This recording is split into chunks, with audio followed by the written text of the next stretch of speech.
J'ai demandé à la compagnie régionale des commissaires aux comptes de Paris de prêter serment à l'oral à la Cour d'appel de Paris, parce que pour moi c'était important dans les traditions de la profession des commissaires aux comptes de prêter serment à l'oral. C'est vrai qu'on est dans un lieu impressionnant puisque c'est effectivement la première chambre du tribunal.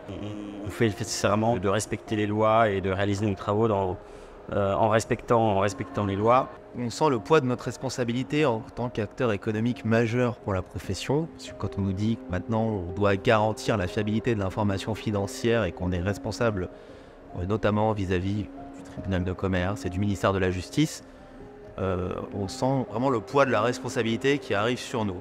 Compte tenu de l'organisation d'événements, c'est vrai qu'on a l'impression effectivement de passer une étape et que demain effectivement on va être en train de certifier des comptes. Et c'est vrai que c'est une cérémonie impressionnante qui marque l'entrée dans une belle profession. Alors on est très content que la SRCC Paris puisse nous inviter dans ces lieux puisqu'effectivement il y a un lien étroit entre le tribunal de commerce et la SRCC Paris, donc de pouvoir avoir notre compagnie régionale nous accueillir et nous lancer de manière solennelle, je pense que probablement ça va nous marquer à vie dans notre carrière. La CRCC de Paris nous accompagne au quotidien en tant que commissaire aux comptes. Elle mène des actions de formation et elle nous envoie des informations au quotidien. Donc c'est une institution qui est très présente pour nous. Je suis très fière d'avoir prêté serment devant mes parents. C'est vrai qu'on fait de longues années d'études et c'est la fin de nos études et c'est le début d'une, j'espère, longue et belle carrière pour moi en tant que commissaire aux comptes. On est quand même en plus face à des personnes qui sont respectables, donc il y a une certaine fierté. En plus, on est quand même peu nombreux, on est 43.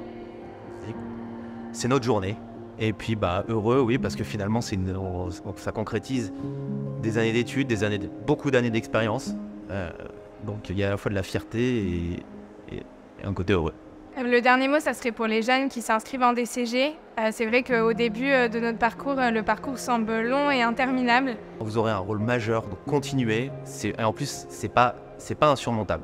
On a l'impression, on se dit, toutes ces années d'études, faire un mémoire même pour l'expertise comptable, où on vous dit qu'il va falloir révolutionner la profession. Certes, il faut apporter quelque chose, mais vous êtes capable de le faire, faites-le. Il y a énormément d'opportunités dans la profession, que ce soit l'expertise comptable ou le commissariat aux comptes. Il faut croire en la profession, il faut croire effectivement à l'indépendance où effectivement on prend ses responsabilités. Mais en fait, quand on prête serment, que ce soit à l'ordre des experts comptables ou à la Compagnie nationale des commissaires aux comptes, on se rend compte de tout le chemin parcouru et ça vaut le coup de faire ces 9 années d'études.